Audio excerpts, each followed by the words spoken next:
So, Zach, great to have you on the podcast. Today's theme is why do we live where we live? And let's start with an introduction of you in line with the theme. Just if you can do like a 30-second introduction of yourself. Sure. In line with the theme, my name is Zachary Coffin. I'm from America. I've lived and worked and traveled in 30 or 40 countries, but Mumbai has been home for the past 15 years. So Mumbai Mary John. So, so you're an actor, right? Professionally? Let's get a bit into that. Yeah, I think probably that's what I'm most known as. And I mean, I've done a bunch of things in my life, but I did formally train in acting and I did formally train in filmmaking. And then I went into a profession which doesn't involve that at all, which was management and strategy consulting.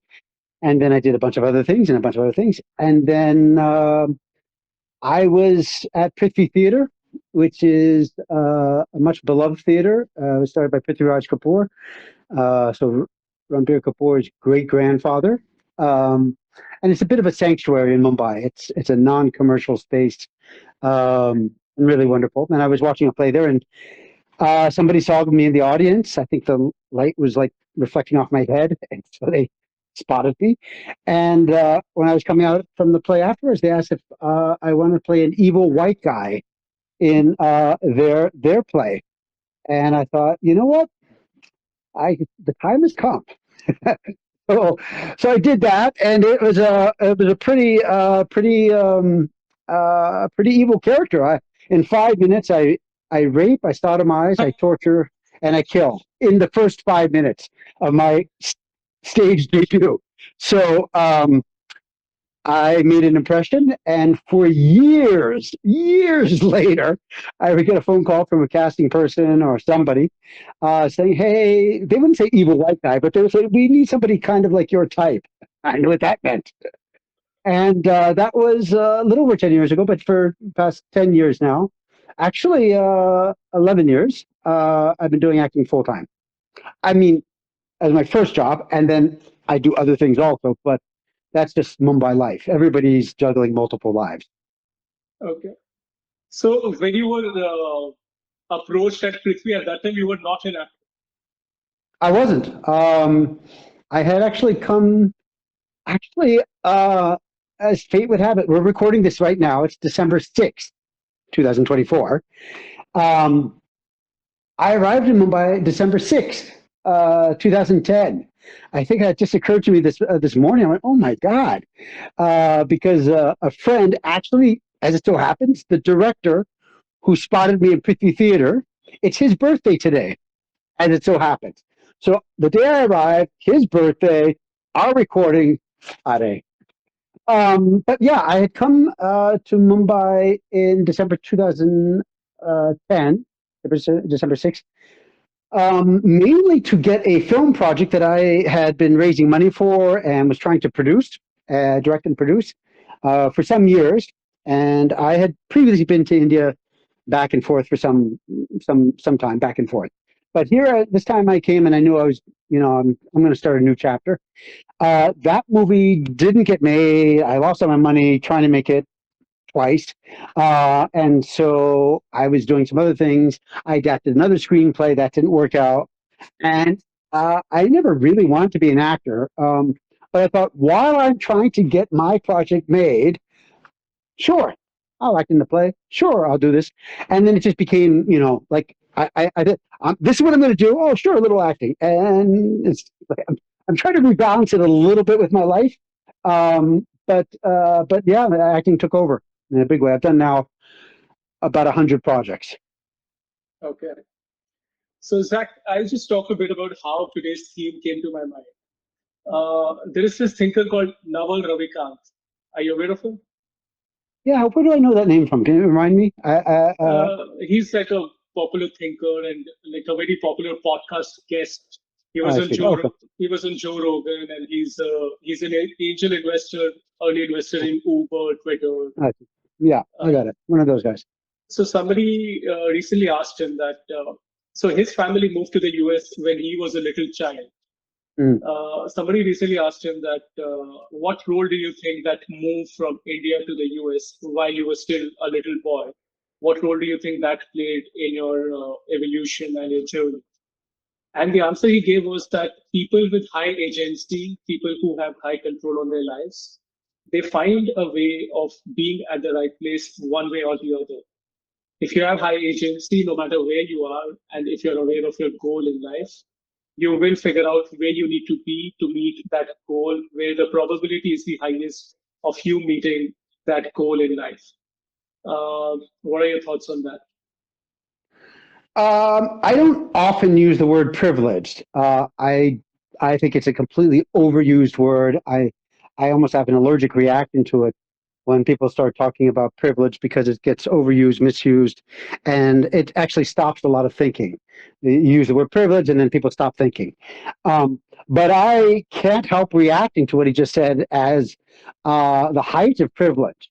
Um, he represents in absolute, real, statistical, factual numbers, 1% of 1% of the population of the world that has that freedom to move.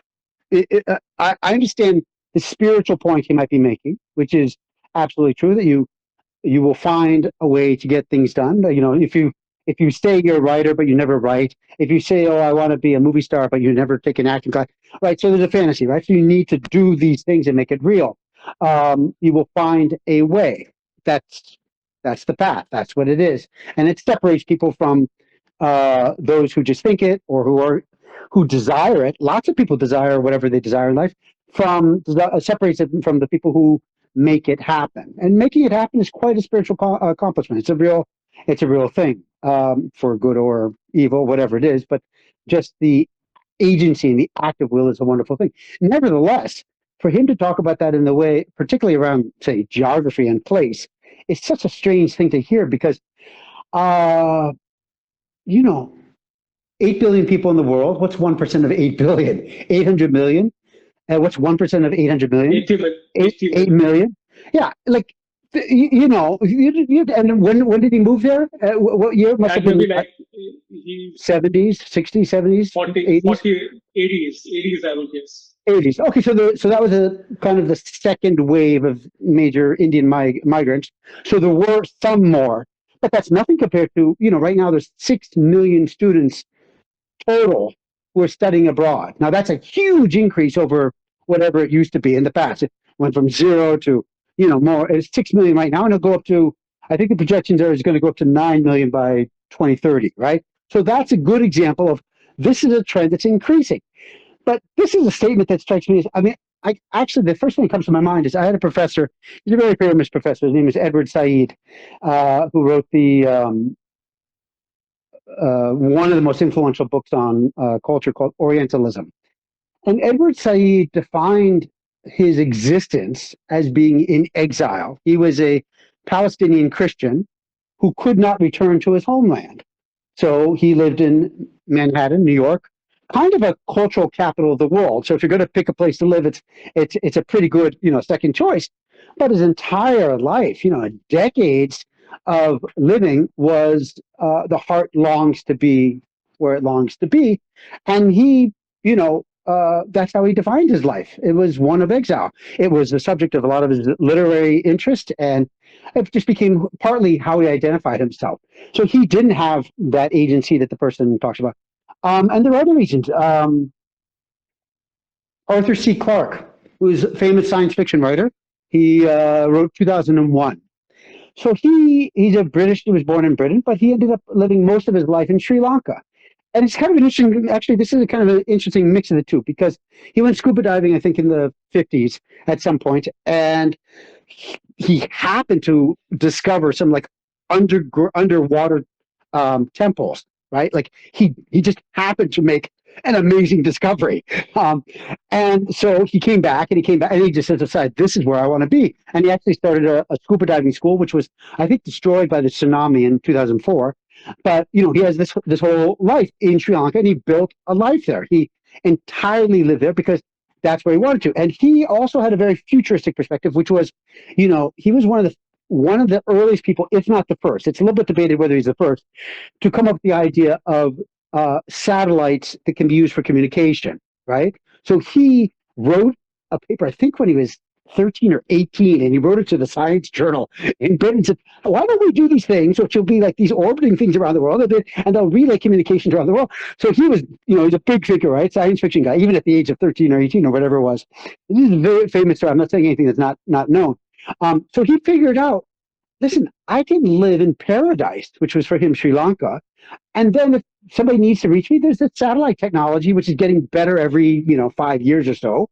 And, to the end of his life, he would, the satellite technology and bandwidth was so. So what he ended up doing was he would video record whatever, let's say a news, BBC or, I don't know, Voice of America, CBS or some news channel from around the world wanted his opinion on something. In Sri Lanka, he would record his thing and then he would blast it out. Now, right now in internet days, we think that's like obvious. Back then, this is before the internet. He's like way ahead. He realized I don't geographically have to be anywhere. I can be wherever I want to be, and I can still communicate, get my ideas out there and reach and all that. So here's a good example of your Ravikant's thing where he has a choice. But there's another side to it. He was almost certainly homosexual, and he could not have had his life as it was in Britain, given I think their homosexuality laws really were quite bad even until the 70s or something like that. Yeah. So he basically was not, I wouldn't say in exile, but he found a place where he could, be himself. So anyway, I know it's a kind of a long response to this point, but I think it's a far too limited thing. I applaud the sentiment, which is that do what you need to do to become who you want to become. Right. That's what I take from his quote.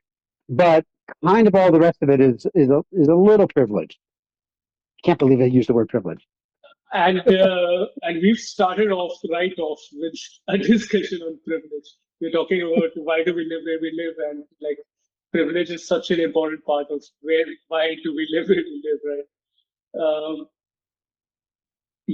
So you've made a choice of living in Mumbai. You talked a bit about how an acting gig led you to live in Mumbai. What were the factors which made you decide to live in Mumbai? Okay, so I first came to India. First time I visited was 2000, and then I came. That was for just very briefly. And I came in 2002. I came in 2002 for one day. I came and gave a lecture and then left the next day. It was something that SEBI, Securities Exchange Board of India, I had a conference that they sponsored or something, and I was their speaker, and I came, and that was great, and I left. And I came back again for 3 days, and I came again, I think, for a week, then I came again for 3 weeks, and I came again for, I think, 6 weeks was the next trip, and then 3 months, and then for a year and a half. So if you look at all that, and now it's 15 years, right, or 14, or whatever. So if you look at that, it's kind of like I was kind of putting my toe in the water each time. It wasn't. I kind of always knew that India, and you'll hear this sometimes from foreigners, right? That something about India feels like home. So I think I can answer your question, why Mumbai, in a very simple way, with a short sentence, which is that it's basically my Kurukshetra. However, That's quite a way of putting it. Well, the reason I'm saying that is because I know that what I need to face from a spiritual perspective, what I need to face in life, what the challenges that my current existing soul needs to go through, the highs and lows. Mumbai is a place that does that, and that's what I have needed. Probably is what I need. I currently still need it because I haven't learned some of the lessons. So that's the answer for me. But I have to say that it's also true, and I think this is a little specific to India. And I think some of your viewers might even think, oh, it's the reincarnation story. But a lot of foreigners do come here and we go, oh, it feels very familiar. Now, there are other foreigners who absolutely have an allergic reaction and, more or less hate India. It's too much. It's too loud. It's too this. It's too that. That's fine. I'm not really concerned about the surface level reactions. That happens everywhere. You go to Tokyo and it wasn't what you expected, it's not my cup of tea. Okay, fine. But there is something very special about India where many people who come, many foreigners who come, have talked about it as like feeling like home. And I think there's two reasons for that. You can take either the reincarnation aspect, sure. Not much I can say about that, so I'll just leave it at that. And then you can take the other aspect, which is that India is, and this is why India is unique, and this doesn't happen very often. People don't often go to Germany and go, oh, it feels just like home.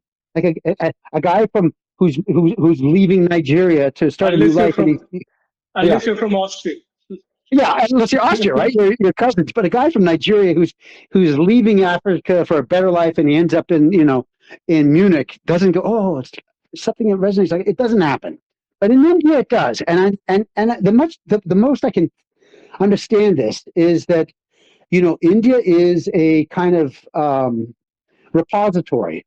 It's a kind of Akashic records on the non-Akashic plane of all of humanity, which like um, Alexander the Great, Seconder, he comes and he gets up to the northwest area frontier and like that. And with him, he brings his doctors, and they practice something called Unani medicine. And Alexander leaves. There they go, never to be seen again, or more or less. What stays the Unani medicine? Where like why would India keep that? Well, it's something. There's something, and it's 100. Communism is dead in the Soviet Union, pretty much dead in China. But where is it alive? Well, it's here, right? There's like Lindy Hop is a kind of a form of dancing from the 1920s. It's still practiced a little bit in Manhattan, and I'm sure dance people will come at me because there are little niche groups, but you'll find it here. So India is this giant sponge. It takes things in, and then it makes it its own, right? Like, Mumbai famously, you can have, I don't know, pizza, and it's not the pizza that anybody else in the world has. It's kind of a masala pizza, right? So that's what we do, and it becomes so much that people get up. What do you mean? What do you mean? Aloo is not Indian. Aloo is not Indian. Aloo came in the 1500s and he turned it into. Potato has now become so Indian that it's unthinkable. It's not Indian, right? And something happens then when a foreigner comes. I just think, and I don't know that this is so scientifically easy to explain, but they can see the resonances and the particles and the kind of the consequences of all this immigration. And I don't just mean people immigration. I'm not saying that Indian people are like the Kitchery of humanity in terms of like the we can see the Swedes here and there's some Nigerians and all. It's not. I don't mean that so much, but I mean that the ideas of the world, when they come, they stay. I mean, when things come here, they stay. They may not percolate through all of India. It may be sometimes north or south or whatever, but for some reason, it doesn't go away. It stays, and India as a repository is an amazing thing. So, if I were, for example, before I was here, I lived in Rwanda, and Rwanda was a very interesting experience, very different experience. I would say I would love to go back at any time, but I wouldn't say I felt like it was home. And I wouldn't say that, in, say, Paris, in France. I've been to Paris, France 30, 40 times in the past 25 years. My mom lives there. My uncle lived there. It's very familiar to me, but doesn't feel like home. It becomes home because you can make it a home, sure. But upon arriving to India, a lot of foreigners might have this feeling, and they might verbalize it in different ways. But that's a uniquely Indian thing, which is separate from all the other immigration conversation we're having. And I would say the only other country in the world that kind of resembles that a little bit is America. And not because it resembles home, but it feels like, and I'm sorry to do an almost Trumpian kind of cliche, it feels like freedom. Like people come to America and whatever they had from the past, this is something different. And that is also something unique. So you got these two places in the world. There might be some other countries which are unique for specific things, but for our conversation, one is the feels like home because of its kind of eternal humanity repository aspect, and the other one feels like new because it is the new world. We don't even believe in history in America. We don't like history. We make our history, right? We make new history. So that is, no matter where you come from, that's also something special. So I wonder about these things a lot, actually. And when you come to the question, why do you live where you live? It's such a beautiful, it's such a simple but profound question because in a strange way, it's like asking, why are you who you are? It is that question. It is the same question. It is like asking, why do you do what you do? And it's just phrased in a different way. Now, I've got to say that this is a question that might not have been asked, I don't know, 500 years ago, 1,000 years ago for sure, where, why do you live where you live? Because I'm in my village and that's where my grandfather was and this is it and that's it. And for most of human history, people live for 50 kilometers and that's it. The whole, like, unless you're a gypsy or a trader or an invading army, I mean, military, I suppose, people didn't really travel, right? They really didn't. And this whole idea of immigration to the New World, America's built on the New World, right? That whole concept of I'm leaving Italy. There was a famous potato famine in Ireland, 1850, 60, or something like that. And it decimated the country. I mean, decimated the country. And they all migrated to America. There's more Irish Americans. There's more Irish people in America than in Ireland now, right? But it was always, even with that great new thing that could happen, your new chance, it was always one-way migration. It was always you're immigrating and you're going. The idea of coming back, yeah. I mean, maybe once in a while, special case, you might go back and bring your kid to see his grandparents or something like that. But otherwise, there's one-way migration. Now, that is also changing because now it's not just one-way migration. The number, take that thing, that the statistic we were talking about, students studying abroad. That means these students, 9 million or 6 million right now, they're living in one country and they're going to live in another country for some years, and particularly formative years. So that's at least two countries in their life. Maybe they'll come back or maybe they'll stay, whatever. But there is an increasing number of people who work. They were born here, they work somewhere else. And now you start looking at it across the way, it's not just two, it becomes three. Like if you said, I don't know, 1,000 years ago, how many people, not just traveled, but lived? How many people have lived in 3 different countries? I don't know. I don't know. Marco Polo was 2, right? I mean, and a lot of traveling. Nobody. It's a whole new thing. So for the first time in history, we can now use the where. Why do you live where you live? That where can impact the same question. Why are you who you are? Before it was, why am I who I am? Well, I was born here, and I was born in this caste, and I was born in this society, and my father was a bricklayer, so I'm going to be a bricklayer. And all these questions were decided. And the who part starts getting broken apart because your identity with some democratization and, I'm not just a woman, I can also work and all those kind of things. That opens up.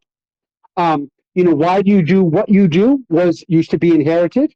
What? No, I'm the son of a rickshaw driver, but I passed, now I'm at IIT and now I'm going on. Great, fine. Why do you live where you live? Also has opened up. It's not quite at the Navikant levels of privilege yet, but it's certainly going to increase. And God knows with Musk, it might even turn into Elon Musk. It might become a Mars answer at some point, right? And bear with me for a second. Again, you can either take this one of two ways. You can either take it from a reincarnation perspective, and I'll just leave that as it is, or you can say, as technology advances, who we are now can be expanded in multiple ways, not just this is where I live and what I do and who I am. It now becomes I can be where I am. But now, if you take that, now bear with me, here's the second part. It may one day be possible in the future to ask the question, why do you live when you live? Oh, wow. You're talking If a person in the future is able to access time travel, to say, then they can go and pick the time travel period, the period of history that they suit them in the same way as you pick which city suits you.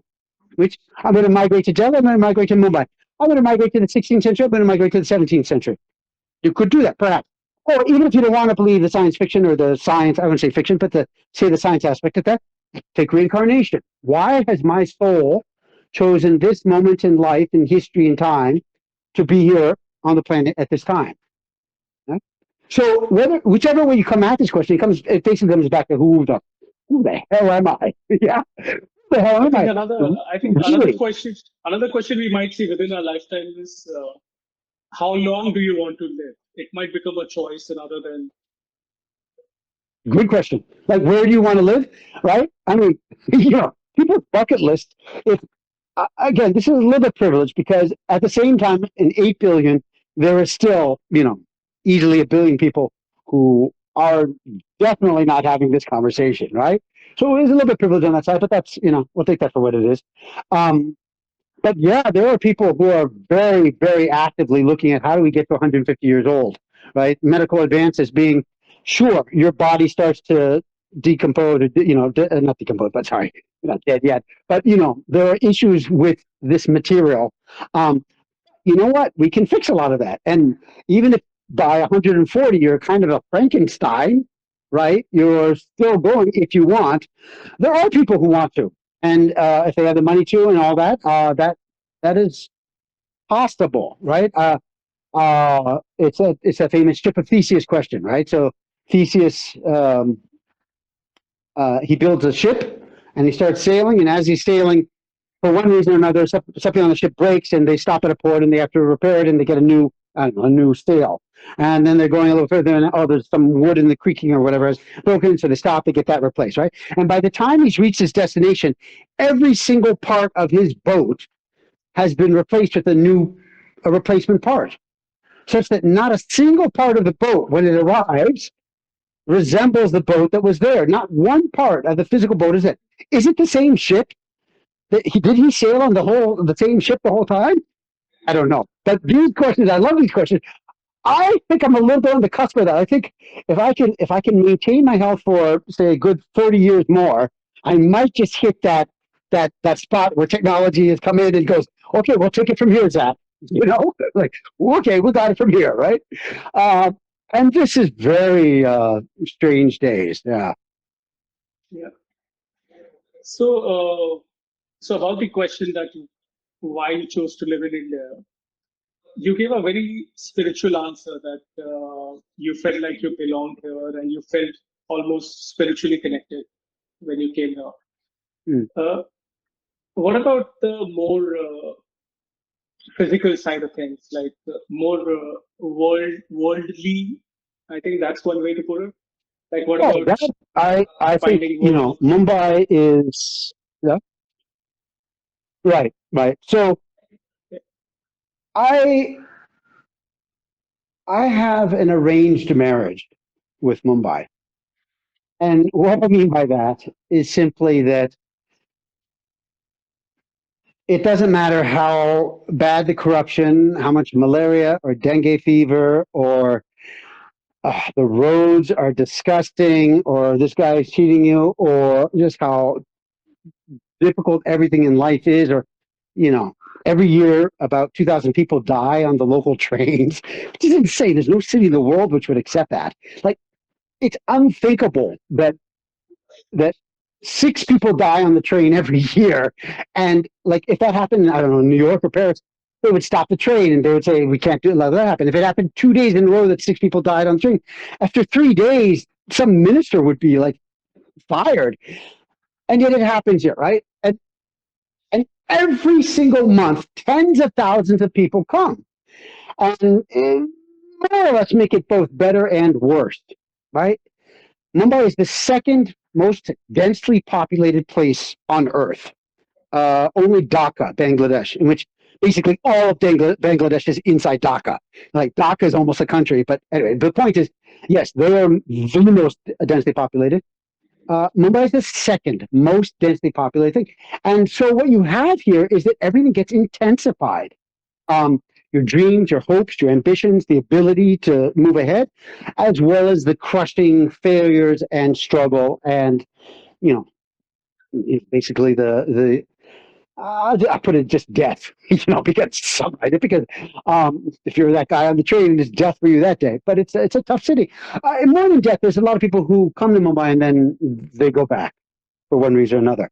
Um, so Mumbai, in a practical, worldly aspect, if you look at all these things, you would go, well, this is not great. I mean, air pollution is not as bad as air Delhi, but as the air in Delhi, but um, it's about 6 years of your life you'll lose by living in Mumbai from the air pollution levels. I mean, the air pollution levels are every year I've been here, they've gotten worse, and Indians really think, well, that's a kind of a long-term thing, and we got much bigger short-term things to work on. So I understand that thinking.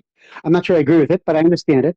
Yet, nevertheless, it means approximately 6 years of your lifetime is reduced by that, and that's if you're going to choose a place to live, why would you do that? In fact, I have a lot of friends who, these are kind of upwardly kind of middle class kind of people, but I remember even starting in 2011, I met people and they said, I've had it with Mumbai. I'm going to go to Goa. And every year I would see another kind of cluster of people going, that's it, headed to Goa. If Mumbai needs me, I'm, a couple hours away by flight or whatever. And I used to think, quitters, can't take it. Yeah, yeah. This is what Mumbai does. It crushes you. Only the strong survive, which is an example of Stockholm syndrome, right? Which is named after another city. Stockholm syndrome is literally that the victim of the kidnapper falls in love with the kidnapper, right? So Mumbai has kidnapped me, and yet I still fall in Mumbai Mary John. But these people who got away, and I almost say escaped, right? Every year I used to think, they weren't meant for it. And now I think, my God, they had an intelligence I didn't have. It's almost like an Arthur C. Clarke intelligence, which is he could have chosen. He was famous. I mean, the Sri Lankan government gave him. They literally gave him some permanent special residency because he was such a honored personage to be in their country. They just, you ask us what you want, you be here. He could have had that anywhere if he wanted to stay in, I don't know, whatever country you can imagine. Any country would have welcomed him for their home. And it takes intelligence for him to go, no, this is the place, right? So I don't know that my arranged marriage is for better or for worse. What I know is that although I personally am not married, I've heard um, the way an arranged marriage works is I choose to love you.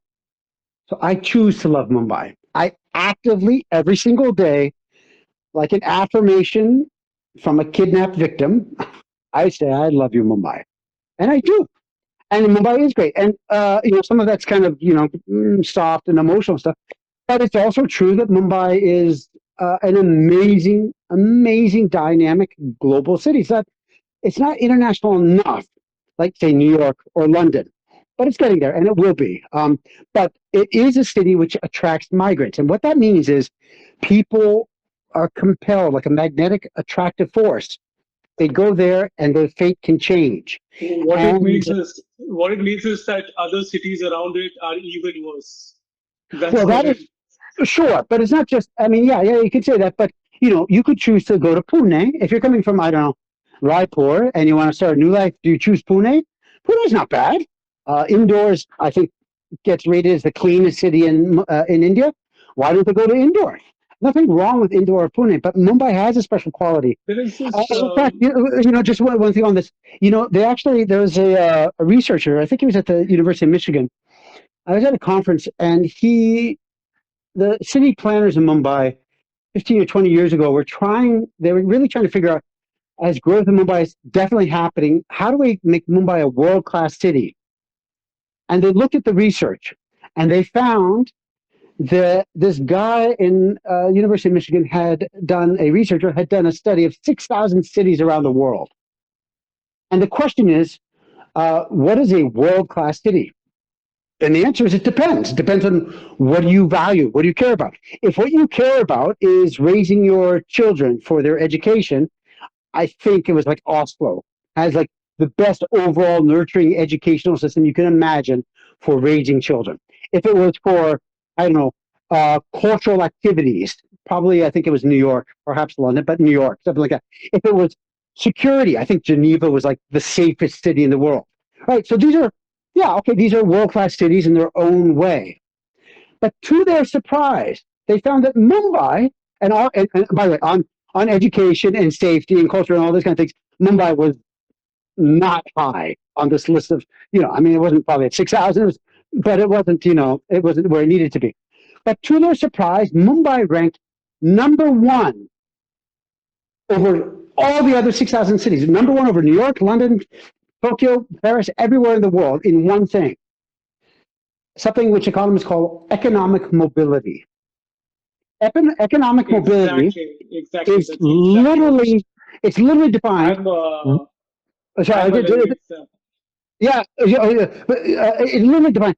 What are the chances that when you come to a place, your children will rise to a higher income strata than you? So if you arrive and you're poor and you go to Dharavi, what are the chances your children will be lower middle class? Very good in Mumbai, better than anywhere in the world. If you arrive in Mumbai and you're middle class, what are the chances you'll leave your children will be upper middle class? Better than anywhere in the world. And what are if you come here as a crorepati, what are the chances that your child will end up being a Arabpati. Arabpati. That word is Arabpati. is it? Oh, okay. But it's the Ambani story, right? It's a what's Mukesh Ambani's father? I can't think of his name right now. Dhirubhai Ambani. Yeah, Dhirubhai Ambani, right? So he comes, and he himself was a successful story, but his son takes it on from there. That would not have been possible in Delhi. All love to Delhi for all the things it brings, but this is one factual statistical thing that Mumbai really does have. So besides all my Kurukshetra nonsense and all my spiritual, this is where I feel I need to do my lessons and all those kind of things. I have an arranged marriage, all that. There is really a purely economic reason that you can make it here. So has it happened for you? No. Has the economic mobility? I don't have children, so I'm not sure. I'm not the target market. I'm not the target market. Actually, there's an expression from, I lived in New York for 4 years, and there's a famous expression for New York is, if you can make it here in New York, you can make it here, you can make it anywhere. And I think that is also something that is very true about a world-class city like Mumbai, which is, if you want to be the best in the world at fashion, go to Milan or Paris. If you want to be the best in the world at finance, go to Wall Street. In India, maybe to Wall Street, but basically in the world, Wall Street, right? There are a lot of second places, but at the end of the day, it's also, if you want to be the best in the world in entertainment, it's still Hollywood, right? And Hollywood attracts lots of migrants, right? There's more Australians there than Americans. I mean, it's just insane, right? So what I'm saying is that Mumbai has this quality definitely on the national level, that it really attracts something that it creates excellence because it's so damn hard. It's really tough. It's a tough city. It really is. Yes, it is. There's almost a cliched story that so many rich entrepreneurs tell, that I came to the city with 70 rupees in my pocket, Yeah. and now I'm so rich. There are like at least 5 billionaires who tell the same story. And well, it's a true story, I think. I mean, some of them may embellish, but I think there's a lot to it. And I'm not a billionaire, but it is somewhat true in my life as well, that when I came to Mumbai, I was quite broke. And at some point, work picked up and went on to do quite well. So, yeah, there is some truth to that story. Uh, so, Zach, coming back to your story, you talked about marriage a little bit. So, what is But can you hold on just 1 second? Give me 5 seconds. Yeah.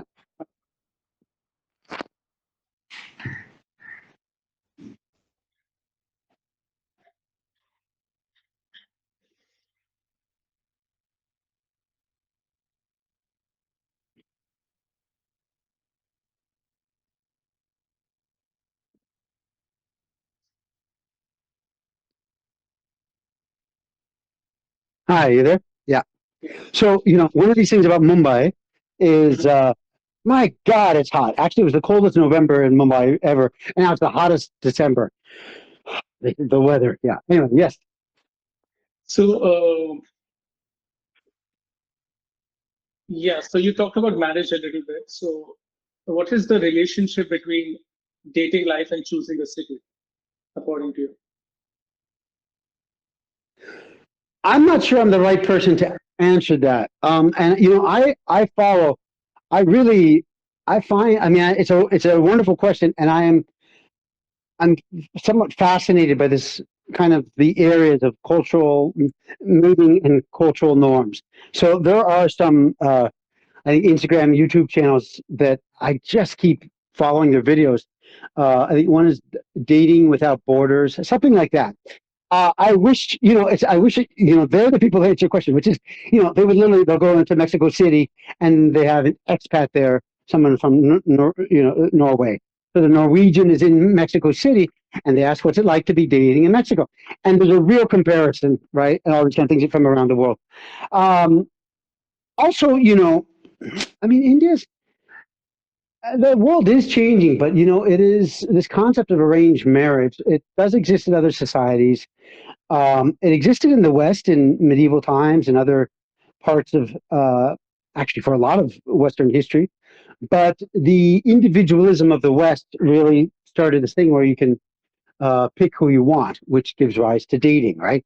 Like literally 200 years ago, there is no such word as dating. There is no such concept as dating. The most it would be is we are going to the dance, the common public dance tonight, and maybe I will bump into somebody I love there. But there was not all these things unless it was for the intent of marriage, and often arranged, and even kind of a light version of arranged for even in America for a long time. But with the rise of individualism, for better and for worse, you have in the West this concept of, you can choose the life you want, which means that you can choose where you want to live and you can choose who you want to be with. I suppose, why do you live where you live? Why do you do what you do? We can add to that. Why are you with who you are with? Is another variation of this question. But what is a little bit different about India is, and I see this now because I guess I've been here a long enough time to see it over half a It's generation. interesting. Yeah. Can I just bring in Naval Ravikant again? Yeah, yeah. Oh no, Because like the rubber cut. Yeah, he has a lot of famous quotes, and one of his famous quotes is that the three most important decisions you'll make in your life is what to work on, where to live, and who to marry. And these are the exact three things that you just listed. So well, you're just 500,000 Twitter followers away from being the thinker of our times. thank you. Well, I agree with him. I agree with him. In fact, Warren Buffett, the most famous and arguably, maybe not even arguably, the most successful investor of all time, but certainly from American history, right? His firm Berkshire Hathaway has $1 trillion under management right now. He's literally sitting on $300 billion in cash right now because he expects there's going to be a downturn, and when there's a downturn, then things get cheap and you can swoop in and buy it. And Berkshire Hathaway and Warren Buffett is late 80s. He's been invested since he was 13, right? He literally started with $5. He figured out how to use $5 for investment. And he said the most important investment decision you're ever going to make in your life is who's your wife or who's your spouse. I mean, his case, his wife. And he made that choice early on. I might be wrong, but I think he met her in college. But certainly it was by early 20s, 22, 23, maybe 24 max, but it might have even been earlier. So by 20 to 24, he had that sorted. And, it's a kind of a very Indian uncle way of looking at it. But, he was explaining to a group of Columbia Business School students that it is the most important decision. I think where you live can change, right? What was the other one that Ravikant meant? What do you do? What to What do you work do on, is interesting because again, it used to be, what to work yeah. on. What do you work on? That's an interesting one because and arguably you can even say who you're with can change because Americans have invented the triple marriage. So, so wow, America, you've not only figured out where to live, I can live anywhere I want, and who to be with, I can live with different people at different times. And what do I want to do? I'll do this, and then I'll do this, and I'll do this. Like America, definitely shaking it up for world history. But what you do, I think, is to some extent easier because who you're with, if it's a committed thing, if it's a real thing, that's a big thing, and that affects you biologically. I mean, it's amazing. The more we learn about DNA and vibrations, like your kids will inherit your grandmother's trauma in their DNA, right? So these are not like, I mean, it's a very, it's not obvious. But if you just kind of take some very, I hate to say conservative, very traditional, or say, you could even say in the Indian context, some very Vedic wisdom. But, these things matter more. And the kind of modern trend about, you know, it's just the conservatives who are against liberal values that are holding us down. There's truth to that, but there's also truth to, the American experiment has its failures also. So anyway, I agree with Ravikant on those three things, I suppose. But notice he didn't mention my sci-fi reincarnation one. When you choose to live, yeah, he left that one out. I'm gonna tweet. I'm gonna tweet at him. Hey, sir, little point distinction. Yeah. But suppose somebody has a very clear picture of what kind of partner they want. Suppose somebody a male wants a female who's very career driven, doing Mm, well for herself, or then there are definitely cities where there is a higher probability of meeting a person like that. So sure. so I mean, what you're saying is, if the person leaves Raipur and wants to have a better life and goes to study in indoor, I don't know what made them choose indoor. Maybe it's just the university they got selected in. Maybe it's chance, whatever. But let's say they chose it for some reason. And they meet somebody else who's chosen indoor. They already have that commonality, right? So it's definitely true. You have this in the concept of neighborhoods, right? In Mumbai, it's definitely true. The very first question almost anybody's going to ask is, it's such an Indian question. Where are you placed? Where in the city do you live? Right? And it's a very tricky question because on one hand, they're asking, my God, how far away are you? Because traffic and distance in Mumbai is brutal, right? I've heard Bangalore has become even worse, but it is brutal. Why should somebody spend 2 hours in a rickshaw when they could probably walk it in an hour and a half? Right? It's brutal. So where are you placed is like, can we be friends or are you too far away? Right? But it's also a very, and not always consciously meant this way, but it's also a bit of a, which tribe are you from? Right? So if somebody says, I don't know, if they say Bandra, they go, oh, great. And Bandra's like, Shah Rukh Khan lives in Bandra, right? And, a lot of famous celebrities lives in Bandra. And it's probably the most liberal neighborhood in Mumbai, in probably India, by in India, in possibly in India. Yeah, I mean, maybe there's some places in Goa or Puducherry, and that doesn't mean it's a freewheeling discotheque. It just means that because it has a very strong Christian background, there are people who wear dresses, and there are Western food and all that, right? So you say, oh, away from me, you go, oh, I'm from Bandra, and you go, oh, great, and then they say Bandra East, and you go, oh my God, because Bandra East does not resemble Bandra West at all. And I have just revealed by my reaction, the privilege I have, because Bandra East is, it's changed because of something called BKC, but it's for a long time, it's basically slums. The simplest way to put it, right? And there's no comparison. I mean, Bandra West would have probably 1,000 times the wealth as Bandra East. So where are you placed? Right. So if you're dating somebody and you're looking for somebody in Bandra East, well, are you a Bandra East person? Well, great. You're in the right place to look for them. So where you live is conducive to that. If you are, I don't know, if you're in a high scientific field and you relocate to, I think, Bern, no, where is the CERN scientific library in Europe? Geneva, It's Geneva, I think. Geneva or Basel, or maybe it's Geneva, but it's in Switzerland, right? And you because you're going to be interacting. The city is more populated with scientists, right? And people who are studying, and people who are visiting for 6 months to do a special project there, or whatever. I mean, it's no coincidence that when people in LA date, they go, "Oh my God, all I'm doing is dating other actors," because oh my, yeah, like, and then it's become to the point where you say on the profile, actors mat karo, no actors, only real jobs, right? Or whatever. So, to the extent that a place attracts certain kinds of people, which we all know is for sure, either religion or philosophy or ambitions, personality types. There are places that are quiet, sleepy. Like even I lived in Bangalore, and Bangalore has back then, it always had, because it used to be, and still is to some extent, a military cantonment. It has a military base still, but it was a major British military base. So they had a culture of getting up significantly earlier than, I would say, Mumbai.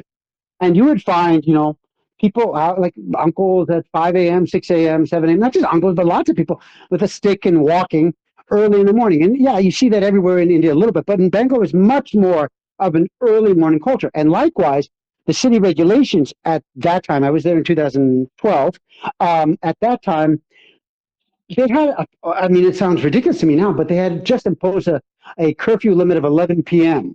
Unless it was a five-star hotel, all other things had to, and restaurants, right? Everything else had to close by 11 p.m. Restaurants could go to midnight. That's it. So the night culture was not outside, not party, not clubs. It was house parties. That was the Bangalore culture, right? So for a variety of reasons, places will affect lots of things in the culture, and that, of course, affects the culture of dating, so to speak. So to answer your question, pick a place that you know that you like, and you're more likely to find somebody that likes it also. That you like, you know what I'm saying? Yeah. Okay. So let's try to have an outside view to this question, that why do we live where we live? I just list out what all factors we have discussed so far. One, God, the first is that I was just born here, so most people sure, just live where they were born. right. For most of Second, human history, that was it. That was yeah, 99% of the time of the 108 billion people who've yeah, lived on Earth. 99% would answer that question. That's a staggering realization. yeah. Second point, which also we didn't discuss a lot because it's very obvious, but work is the reason that most people live Right. where they live. Right. Third, you brought up a social mobility Economic possibility, mobility. Economic economic. mobility. Yeah, some may say they're pretty much the same, but No, um, no, no, no, it's not. So, for example, that guy from Dodderby, if he's from a certain caste, he may still face the same issues. It may not mean that his child is more educated. Often it does, but it's just literally that child grows up in a different strata income, right? There are different things like that. It's just an economic thing. yeah. So economic mobility. Mm. Then fourth, we discussed dating and that leading to influencing some people's decision. Sure. Another factor I can think of is maybe religion. Religion is a factor that can determine where you live. Yeah. Well, don't forget, we've also mentioned geopolitics. So I mentioned Edward Said. He's a Palestinian Christian, but because of the Israeli-Palestine issue, which has been going on for decades, he is living in exile, right? So the geopolitics of it is that I mean, there's always been throughout history people who live in exile or are not where they wanted to be, but the national border, partition. You're living on one side of the line, partition comes, you got to switch to the other side. It's just literally a line drawn on a map by a British person, but now your life is uprooted. That's where you live now, right? So geopolitics, not an insignificant factor. I mentioned the Arthur C. Clarke, which was um, the communications mobility, right? Things can be remote now. So you have digital nomads. Like, these entrepreneurs who live in Bali are basically copying the lifestyle of Arthur C. Clarke that he originated back in the 1950s. I can pick wherever I want to be and I can get my things out there, right? But the other side of that, which is a separate distinction, which is I don't want to, I wouldn't say in his case it was persecution, but he would not have had a free life as a homosexual in Britain in the 50s. So to be free of that persecution, which of course for other people actually is persecution, depending on which country or climate or culture or religion or area you're talking about, is a very real concern, right? So you definitely do have asylum people. Arthur C. Clarke is a funny. It's hard to think of him as asylum, but asylum light. So that those we've also mentioned. Um, So another factor you mentioned on the digital nomads living in Bali, Yeah. and I saw a lot of that culture very up close when I was in South America in October this year. Oh yeah. Yeah. You're in Peru. Yeah. Nice. Yeah, yeah, I was in Peru and I was with people who were living the digital nomad lifestyle for the last 8, 9 years. And some of them were like entering their mid 30s and they were talking about how their bodies are not taking the digital nomad lifestyle as well as it did in their late 20s. Mm. Uh, so, why do we live where we live? Another aspect of that is, like you mentioned, that some people live their whole life pretty much in the same house. And then there are people who are actively working towards shifting countries every 90 days. If you Mm. have a passport like the American passport, then you can go to almost every other country without a visa. They call them That digital nomads, but they're really digital gypsies, actually. That what is the gypsies. difference? What is the difference between a nomad and a gypsy? I think the nomad has a kind of a routine, right? So, if you take the Mongolian, Oxforders or something like that, but they're in one part during this season, they go to another part during another season, another part for here. The grazing of the livestock, all that. There are there are, I think, structural reasons that they have that. Um, and gypsies are partially because of persecution, but they also are widely stereotypically known, have been known as criminals.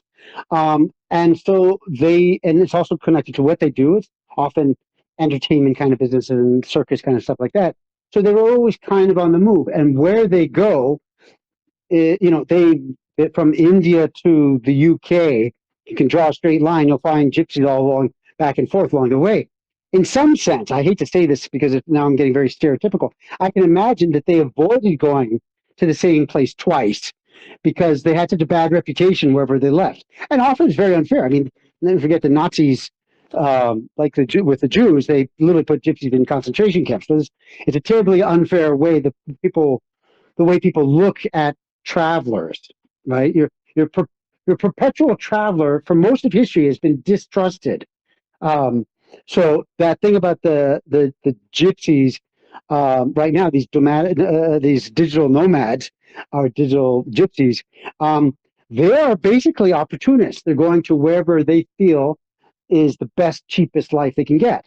Right? That's kind of a gypsy kind of approach, which is let me, very cleverly figure my way. Right? This year it's Malta, next year it's Portugal, back to Bali. I'll switch over here, whatever it is like that. So I just think there's not unknown in history, but this is kind of resembling that more than what I would say is nomadic herders in life. The word nomadic also has a bit of a kind of a nomad life as a loner, and sometimes that has that sense of freedom. But I think again that's a little bit tied to that, the lone herder with the livestock, something like that. Little minor distinction on these kind of things, but also there is one very real distinction: the nomad who goes from one place to another and then back to a third and then back to the one, when he comes back, um, and this is very seasonal, right? According to the different weathers and all that stuff, he's more or less welcomed back. And he's back inside of another community. Maybe he goes to the second place and there's a loner, the third one, there's a mix, but by the third, he's another, whatever. So he's welcomed back where he's going. The gypsy was never welcome. They were always the traveler. And you've got to, again, I mean, modern world is so different, but for most of human history, the traveler, the foreigner, the unknown stranger who arrives in a city or a town is first viewed quite suspiciously. Like everybody has a town. Why is this person not in his town? Is he a business person trading, whatever, gold, coin, train, spices, whatever? Are they a religious missionary? Are they a soldier, a mercenary? There are very few categories that are somewhat socially understood, and everything else is like, what, you want to come to our village and make your home here?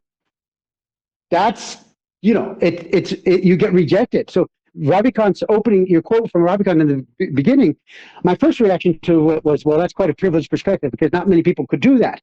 But it's privileged in another way because there were not many countries in the world when he was in the 80s that would say, yeah, come here and study. No problem. Right? That America was quite open on this. I mean, America did have different levels of immigration. But imagine me going to, I don't know, some city in, I don't know, from some place deep, Uttar Pradesh or Rajasthan or something like that, saying, yep, I'm here to live. Even now, I think people are not going to want, you know, they're going to call the police, who's going to call somebody, who's going to call somebody, and, you know, Ministry of Home Affairs is going to say, what is this guy? Is he a spy for Pakistan?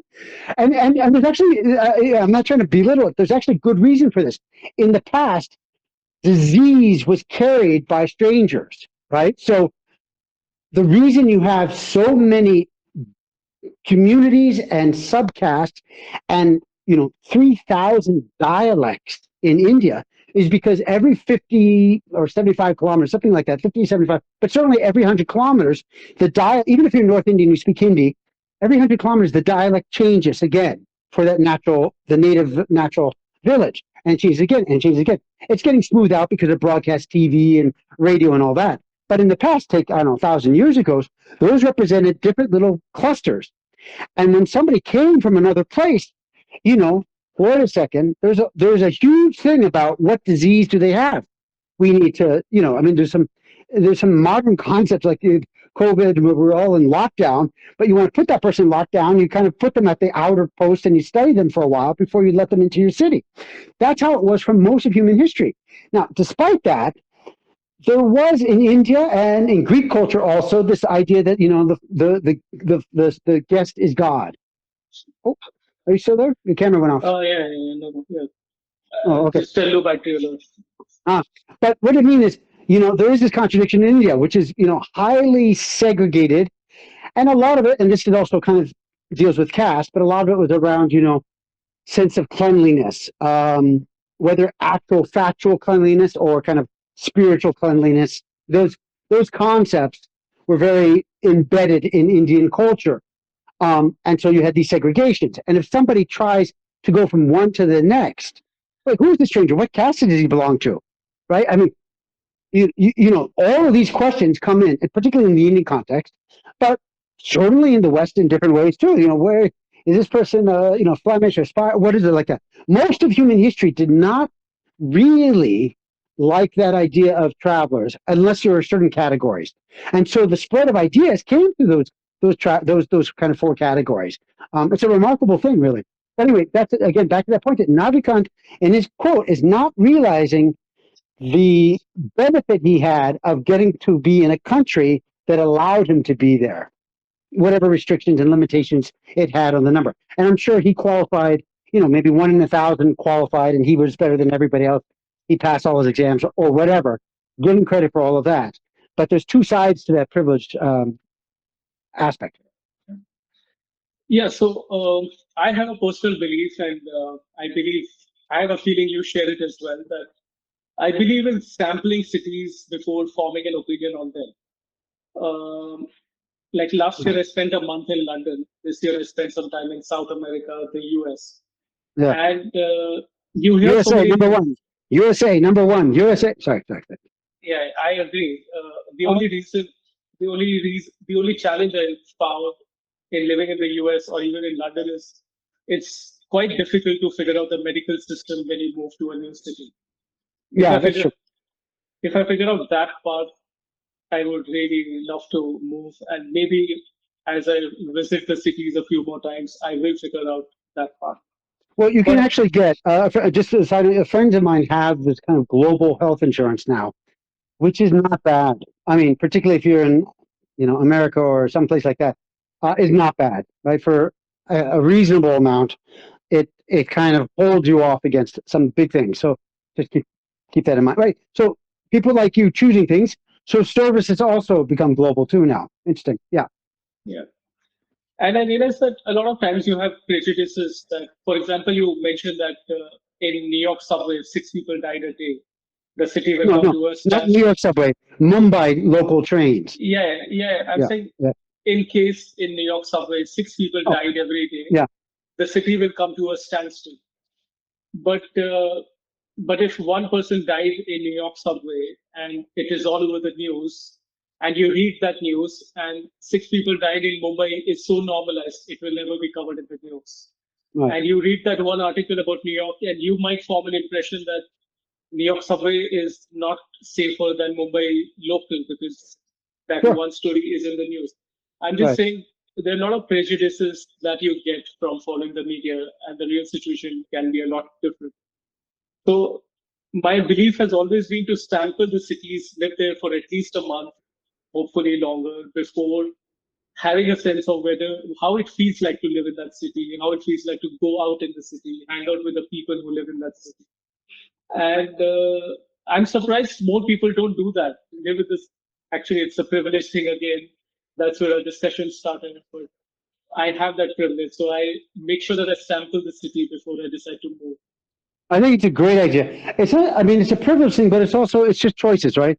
Um, if you have a salary job, even if you're making more money than, if somebody has a salary job and they make more money than you, they can absolutely afford to, spend a month in Geneva if they wanted to. They have the money to spend 2 years in Geneva, but disrupting their full-time job for a month to do that's not possible, right? So what's happened is that, for a variety of reasons, your personality, whatever, lots of things, you have chosen a life where you have an awful lot of freedom to choose which direction you want to take your company, which direction you want to take your life. I like to explore this for a little while. Not so much, right? So, in the same way as you sample countries, you probably sample different product lines or business lines. And then, yeah, actually, let's go further on it, right? You're reflecting basically your personality on it. The thing I would say, which is good about it, is particularly separate from the business side, from the geography side, is that the world is so globalized in its information that we think we know all about Korea because we see news from Korea or we watch some K dramas. And that's not true. So it is actually a very good idea to actually sample a country in real life, to go. And, many people really do value travel, but there is a difference between traveling as a tourist and kind of, as you said, being there a little bit longer. And not just a 1 month thing. I remember the author Virat Nepal, who was Indian but was born in somewhere in the West Indies, and he wrote several books about India. And the first book he wrote, gosh, I'm sorry, I can't remember the titles right now, but he later in life regretted that he wrote that first book because it was his first basically his impressions from his first trip to India. He was going back to the motherland, and then he went back to there. And Virat Nepal is a celebrated world author, right? He's he's a Salman Rushdie kind of figure. And yet, with India, he had judged too quickly, right? So if somebody says they've been in India for a month and they know India, I can't even laugh. It's so ridiculous, right? You can be here 10 years and you just beginning to scratch the surface. So maybe maybe it's 10 years of sampling. I don't know. But I do think it's true that you have to do that on the ground with the smell in the air and feeling it than just research online. You perhaps can explore or sample product and business lines and things like that through, research and online work and all that stuff without actually having to go there. But for geography is the most tangible aspect of life. It's the most, it is the big, who, what, where, when, why. We go to where. It's one of the where ones, right? So there you go. Yeah. But good policy. Another, a little more micro level of sampling that I believe more people should do is, suppose you're planning to move from one part of the city to another. Suppose you're planning to move from Andheri to, say, Lower Parel. So just live in an Airbnb in Lower Parel if you can afford it for at least a week to just get a sense of the area. Maybe you'll figure out which building is better than the other. You will get a sense of the area, especially if you're planning to buy a house. Anyway, so I think this will probably be the last question, but what does future look like to you? Do you have a timeline on how long you want to live in India, or what does future look like? I just can't help on that last question, I just got to add something because it reminded me of something. Your question was your the topic you were talking about was you moving even within the city, and neighborhoods can be different. And I don't know why this came to me, but it was I used to live in Villa Parla West, which is the least sexy neighborhood of the suburbs. Uh, I think I bumped into a entertainment industry person once in 7 years of my life. 7 years of living there. But I loved it because it's very quiet, very good like that. And just outside my house, just around the corner, there was a chaiwala. And so I'm coming out with my bicycle and I'm having chai and we're chatting. And he says, he's asking me, "Oh, where are you going to?" I'm actually about to cycle down to Colaba. Colaba is, for people who don't know Mumbai, it's about 25 kilometers to the south. It's on the southern edge, but it's kind of very old Mumbai. It's Mumbai city. It's, I don't know how you describe these things, but it's certainly where a lot of the institutions are. It's where the government is, and that near that area, basically Colaba and the neighboring neighborhoods. The city government, the state government, the financial stock exchanges, all the kind of infrastructure and headquarters of many companies are based in that area, and it's often where a lot of foreigners first come when they visit. It's where the gateway of India is, for example, if you've seen that from Mumbai. I said, "Oh yeah, I'm about to cycle down to Colaba," and he goes, "Oh, Colaba, oh, never been." And I can never forget that moment. I said, what do you mean? This guy's 45 years old. Why not just name it? Can I guess if it was Anurag Kashyap? Sorry, what? Why don't you just name him? It's okay. Nobody minds. The chaiwala? I thought you said, were you talking to the Bollywood piggy or the chaiwala? No apology with Biggie. I was stopping for having chai. I was chatting with the guy, with the chaiwala, and I'm on my cycle. And I said, he's asking me, where do you go? And I'm going to go down to Colaba. And he says, never been. And I was speechless, for sure. He's a 45-year-old guy. He's born in Mumbai, born, I think, either in Villa Parla or perhaps within 2 kilometers of it. His family lives there. His wife, his children, is raising in Villa Parla. And he's never been to another part of the city. And it's not like, an obscure part of the city. There's definitely places in Manhattan, which I've never been to or something like that. But Colaba is easily like one of the big places people go to, right? Or Colaba. And by that, he also probably meant Merriman Point and Marine Drive and all that. In 45 years, he's never been.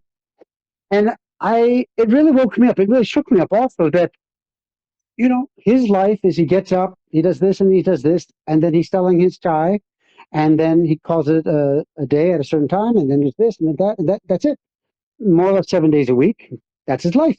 And with that, he's providing for his family. And perhaps before he was born in Mumbai, maybe his father came from some ancestral city, some town or something else. And this is a better life than what his parents had.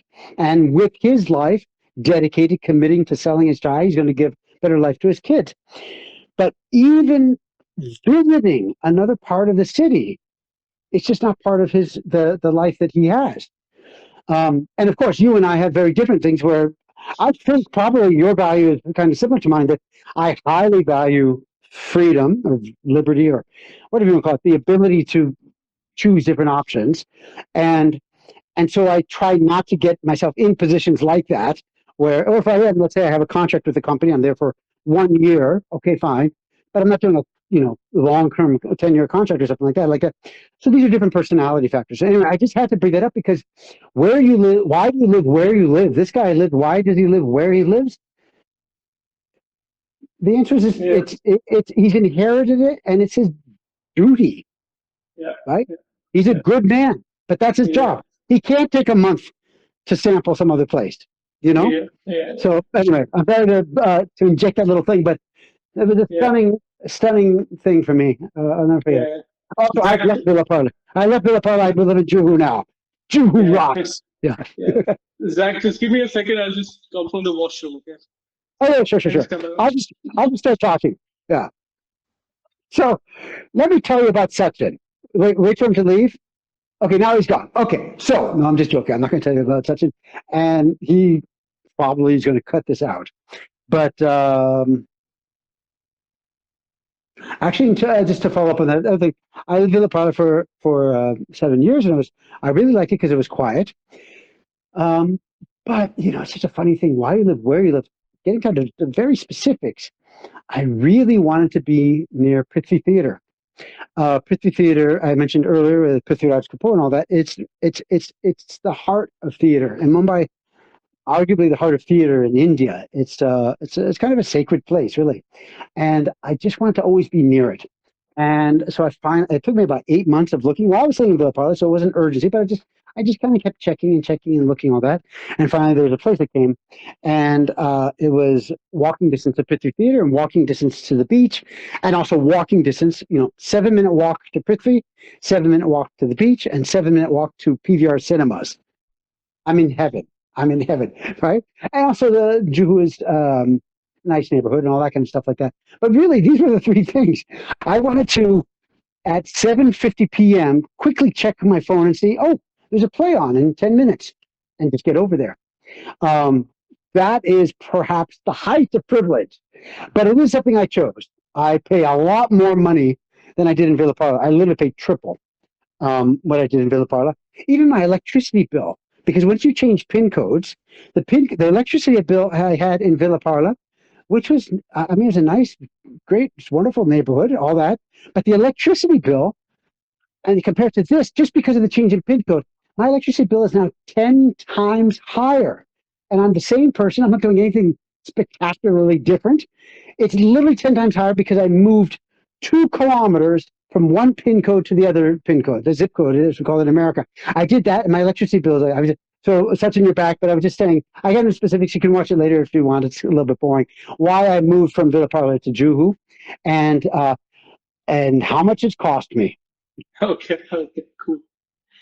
So, so Zachary, this will probably be the last question. I just wanted to know that what does future look like to you? Do you have a timeline on how long you're in India, or how are you going to decide where to live in future?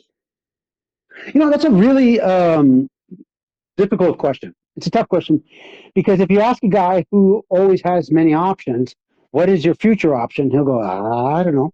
But of course, we have thoughts.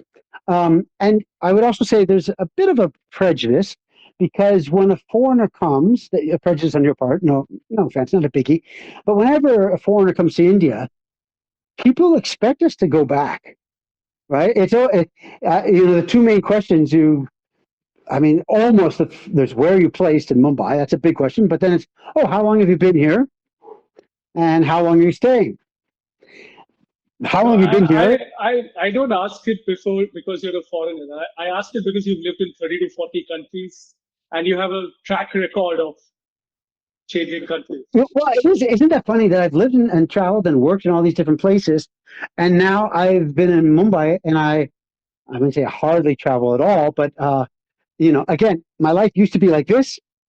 I lived in LA, and for 50 out of 52 weeks a year, I was traveling. I was not in LA, even though I lived in LA.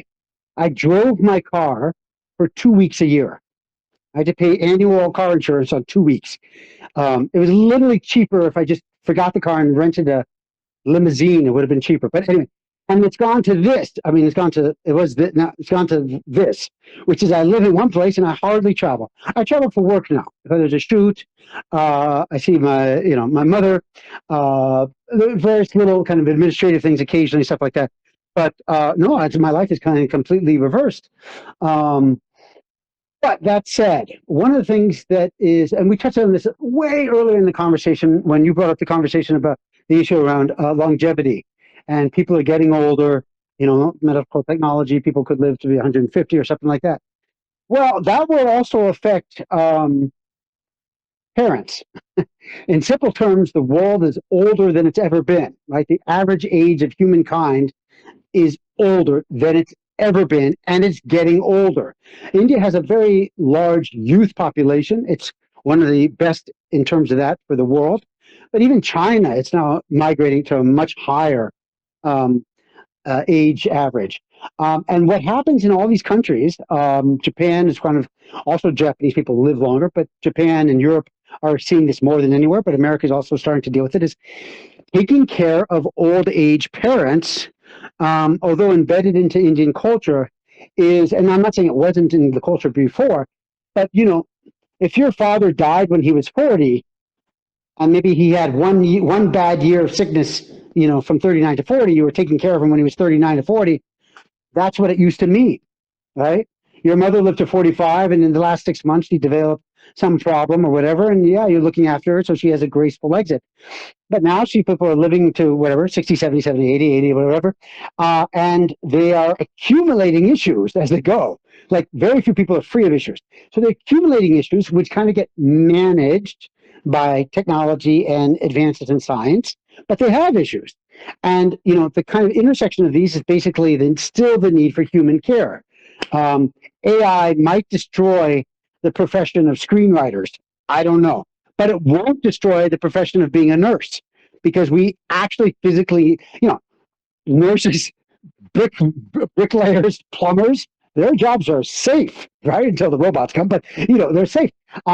But we actually have to do that. So in my case, people get older, and I've got to figure that out. And part of that question, I mean, speaking kind of very personally here, is do I go there? Do I bring them here? Coming to India when you're 20 is, fun, adventurous, exciting. You're a backpacker, whatever. Coming when you're older, everybody gets sick. Every foreigner I know who comes to India gets sick in the first week, for sure. Delhi belly is not a joke for, like that. And then maybe they get better, whatever. But, I had a friend come, and she's 60-ish or something like that. And she had escaped COVID for 2 years in America. And she comes to India last year. God, how? What? She gets COVID here, right? COVID isn't even a thing anymore. But, India is the repository of everything. And there she goes. And so she's knocked out for a month. So bringing your parents here used to be kind of a thing that people did. I know there are a lot of immigrant communities in America. I grew up in San Francisco. There's a very large Chinatown population and Chinese population in general. Chinatown is the historic area. It sounds a little weird to call it that, but that's the historic area. And so you would see that maybe one generation comes and they have kids, and then at some point they bring their parents. So you'd have three generations. One was the immigrant, one they gave a thing, and then they had the thing. I'm in that zone. Do I bring the parent, even if I don't have kids or anything like that, but do I bring them? Or do I go back? Do I go back to America? My mother's in Paris, so do I go to Paris? I don't have a good answer to that. I honestly, this is a kind of very, personally, it's actually a very ever-present struggle in my mind these days. My uncle passed away earlier this year. I was very close to him, and I had tried to spend more time with him. I did actually spend about 6 months out of the past 2 years with him. But it's not an easy question. But I think to answer your question as simply as possible, I think a lot of it will depend on what happens in terms of the medical issues of those above us, meaning my mother. That's probably what will decide some things in the near term. In the long term, I think I can tell you that I've always had this image of what an ideal life for me would be. And it's roughly, without specifics, it's roughly a third of the year in India, a third of the year in LA, in America, but LA, and a third of the year wherever work takes me. And I've had that idea, not that it's a pristine document, vision map kind of thing, but to me, it kind of expresses that I'm going to work, say, in Hollywood or something like that, or I'll be in LA and I need to be there some of the time. And Mumbai is home for me also. So I need to be here some of the time. And then, if I'm making a project and we're shooting in, I don't know, Ludhiana, I'll be in Ludhiana. So if I ever get to that position in stature, which I'm not, but if I did, I could see that being basically the life. And it's not, there's a phrase called a fair weather friend. That's a person who's in a place as long as the weather is nice. And then when the weather gets bad, they leave, right? So you'll see every January a lot of Russians come to India, and then when it's summer in Russia, they leave India and say bye, and they go back to beautiful Russia because it's nice in July. But winter in Russia is pretty damn brutal, so they'd rather be in, Goa. No besmirching them or anything like that. I'm not saying they're fair weather friends, but I'm saying they've developed a kind of a bird-like migratory pattern, right? Okay, works for them. For me, I think there's a work component, and because I view myself as a globalist in terms of I want my work. I've written a screenplay. I want it to resonate around the world. I view myself as being able to work anywhere in the world, and I've worked in a bunch of places. So I think that's the ideal. And it's not so specific as 4 months, 4 months, 4 months. It might be 8 months this year, 8 months that year, six. But roughly speaking, I have a home based in LA, a home based in Mumbai, and then when you're working, you have to do it as work demands. Okay. Cool. I guess that's it. If you want to do any concluding remarks, we can do that.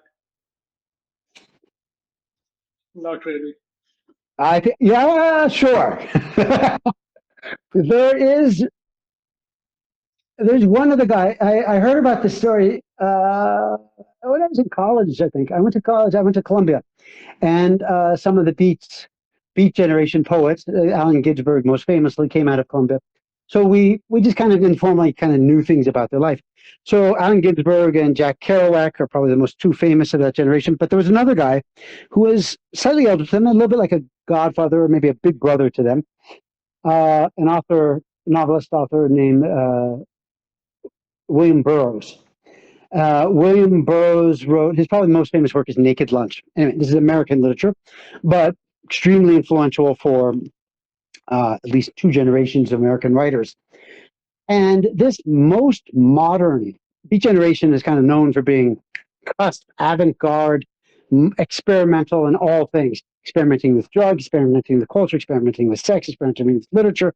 Let's tear up the way poetry used to be done, do it differently, all of it. So the very experimental wave of writers and other kind of artists out of the 50s and 60s, leading to the hippie movement. Um, uh, Probably born out of New York is fair to say, but there's a cluster of parents in that conversation. But this guy, who is among the most experimental of them, perhaps even they even say he's the most modern and experimental of them all. Jack Kerouac said that. He lived in Kansas City, Kansas. Kansas it's like living in Nagpur. It's dead center in the middle of the country. It's literally, you have California, you have the East Coast. It's literally, yeah. Interesting you said Nagpur, the head of RSS, because Kansas is like deeply Christian, right? So, well, sure, that's some religious aspect of that. But for him, it wasn't that. It was, and it's so strange. It's not the way I would think, but sometimes, geniuses think these ways sometimes. He said, it is geographically the optimal spot. okay. And so I choose it as my home. He literally picked a place, which could be I can get to New York, and I can get to LA, I can get to here, I can go to Florida. He literally picked his home for something that you would think is so kind of superficial. And he was not a superficial person at all. And I'm not, I don't think I'm that person, but it makes me doubt what I think is smart, because this guy's very smart and he might have something that I don't know about. So why do you live where you live? I think we've gone through now. If we rack them all up, this is the last one on that bullet point list. The last one is geographical optimization, right? Right. Geographical optimization. Like me being in Bombay is actually not geographically optimal. Optimal will probably be Paris. And then I could get to America, I get to India, back and forth, easy. But I don't, right? But he's literally in a place that is conservative, but for other reasons. So to each his own is the expression. Yeah, I relate with him because until I went to the US, I didn't realize how big the US is, like just geographically. I was in New York, and San Francisco was 6 hours, and Peru was 8 hours. Yeah. So it was just mind blowing to me that South America was just like a little further from San Francisco. No, I just came across this. It's one of these things on Instagram, but it blew my mind, which is that uh, I think I've got this right. God, I hope I've got this right. But it's almost that it's that Boston, Massachusetts, which is the Northeast, or maybe it was Maine, but let's say Boston, is actually closer to Venice than it is to San Francisco. Right? There's something like that. Maybe I'll see if I can find that statistic and send it to you. Be too late for this chat, but the point is, it is kind of staggering. And the other thing, I got to mention this for Indian viewers. Canada is far colder than you can imagine. It's not like even living in Kashmir. You have to understand that most of India, in terms of latitude, roughly corresponds to Mexico. Roughly. Like LA, San Francisco, Washington, these are kind of like, Kashmir almost, right? I mean, I have to get the specifics about it. LA is not like Mumbai. Mumbai is way closer to the equator, right? So your basic Indian climate is Mexico. If you're going north of that, it gets colder. And if you're going north of America, you're in Siberia. You're literally in the equivalent of Russian Siberia, which is why everybody I know who moves to Canada, not everybody, but after 5 years, they all sit down and they go, oh, okay, we're moving to Florida. We're going to America. At some point, why do I choose to where I live? Geography. It gets to you eventually. Yeah. Cool. I think we can stop here, Zachary. This has been a lot of fun. Really enjoyed. I think this is a wonderfully deep and profound and deceptively simple question. And I'm going to be thinking about it for a long time. Yeah. It's a prominent theme in your life, in my life. I think too few people think about it. I think it's too important a question that not enough people think about. Yeah. I think people often think, where do I live? But they don't phrase it in the philosophically reflective way of why do I live where I live? And that does something with your brain. Anyway, it's something I hope the viewers also think about, because it's a profound question which for most of human history didn't need to be answered. Yeah. Cool. Okay, Zach, here we stop. See you, Sachin. Bye. Bye.